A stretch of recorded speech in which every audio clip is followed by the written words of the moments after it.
and welcome to the 6th episode of Keeping Sanity. I'm Alina, and today we're going to talk about calendars.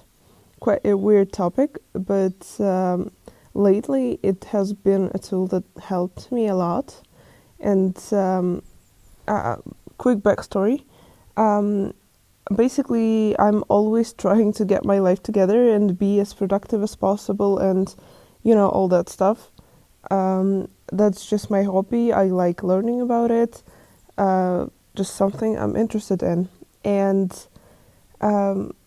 even though I know a lot about it, it's still difficult for me to start doing such things as school assignments for the summer, which I'm genuinely not interested in. And today I'm gonna show you on the example of calendars how they have been helping me. It's not the ultimate solution, but they have indeed been helping me to finish my extended essay for school and also an internal assessment for global politics, both of which require a lot of research. And on top of that, I planned, and I still plan to read 2 books, which are 600 pages each. And even though you might think that's not a lot, they comprise to 48 hours of audiobooks, so they're very information dense, and they're both about the first one is called The Origins of Political Order, and the second one is Political something and Political Decay. I don't remember the exact name, but they're quite difficult to read since they're history books essentially. So yeah, that requires a lot of attention, and to be honest, I wasn't too interested in all of these activities. And even though I made a mind map, I actually shared it with all of my friends on Snapchat because why not? But generally speaking, I made a mind map of all the things that I want to do in summer, and it was huge. Like, it was so big, I couldn't even remember all the things I put on there, and it definitely did put pressure on me.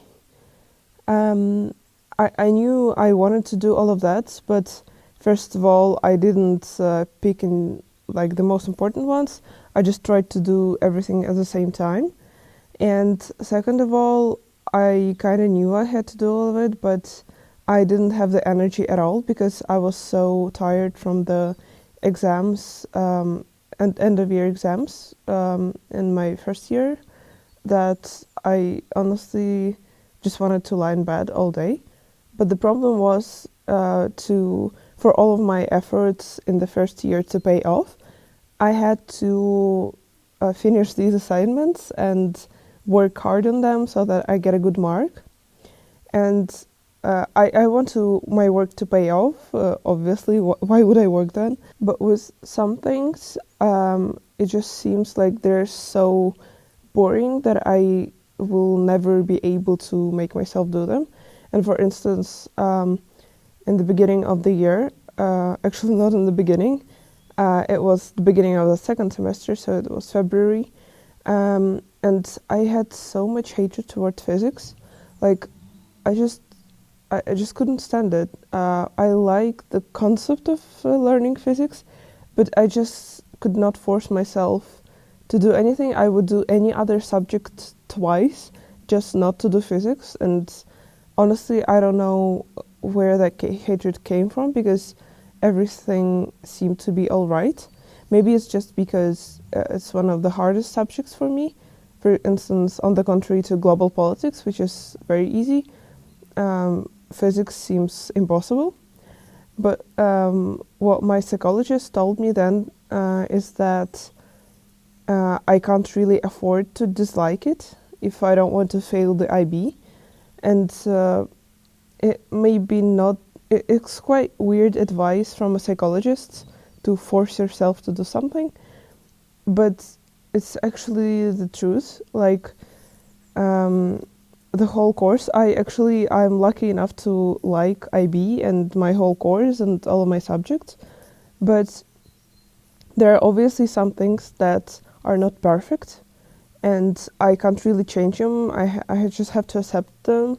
And she said that if I don't study physics, I'm gonna fail the IB, and that's true. So I really cannot afford to uh, not do, not write my assignments or like read extra stuff. And I really try to rely on um, my willpower and motivation, and try to force myself every time. But the thing is that motivation and all that stuff, it's not renewable. It's a renewable resource, but its levels fluctuate from time to time. So one day you might feel like you're gonna conquer the world and you're gonna do all the stuff that you want to do, but the next day you might feel the exact opposite. So in terms of things I absolutely have to do, I couldn't rely on these fluctuations. So I had to find another way to solve my problem. You're now probably wondering how exactly I quote unquote force myself to do all these things. And it is actually a topic that I covered in episode 4 already, which is about essentialism and how it started changing my life. And here's how I applied it here. I wrote down my monthly goals. So I had 15 days left of July and the whole August. And I basically wrote down the 3 things that I want to finish in July and 3 things that I want to finish in August. For me, it was like the 2 assignments and 1 book in July, and some other assignments and a book in August, which was quite fair. And then what I did, the main part of it, is I took each activity and calculated how many hours I would need to spend on each activity. For example, if I take a book, you basically count how many days you have versus how many pages you have to read in general. And there's very simple math. You just divide number of pages by the number of days and get the number of pages you need to read every day. Very simple. Here's another example. With my extended essay, I set a goal of ending it by the end of July. So I looked up that to write it from scratch, I'm expected to spend at least 40 hours in it.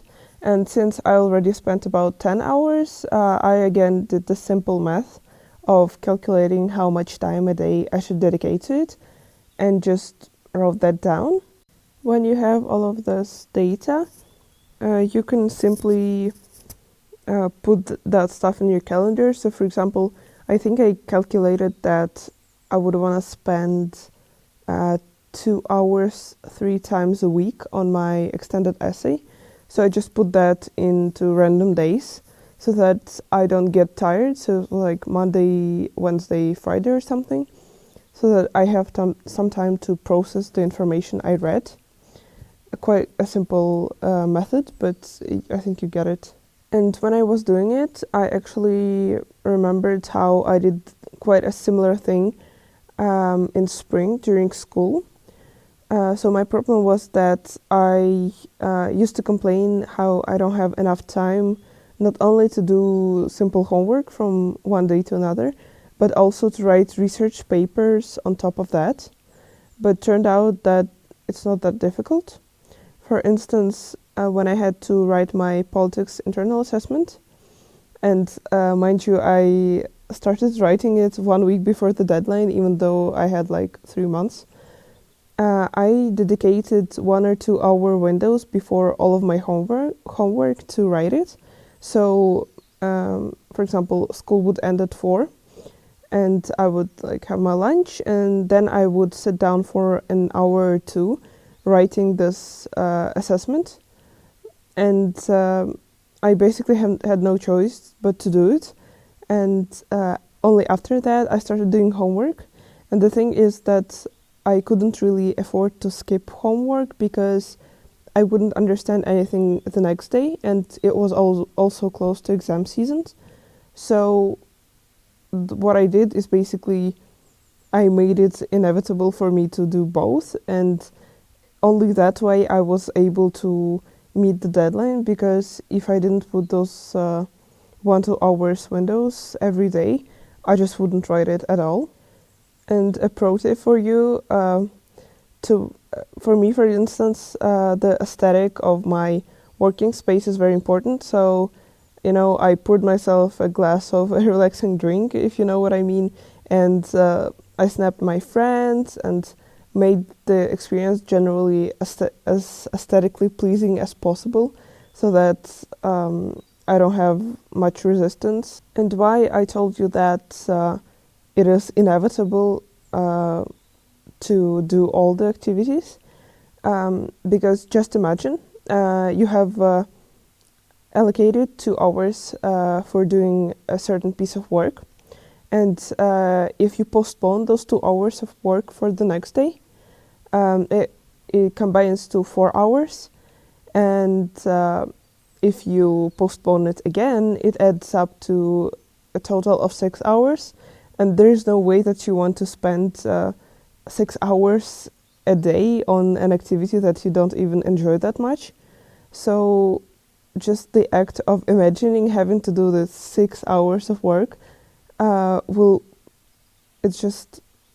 make you suffer at some point. So you better start moving towards your goal with baby steps, but right now than trying to do everything in the last minute, and even worse, like pulling an all-nighter just to finish something, and it's not even gonna be that good, and it's just gonna be a lot of a mess. So visualizing how bad it will be really helps.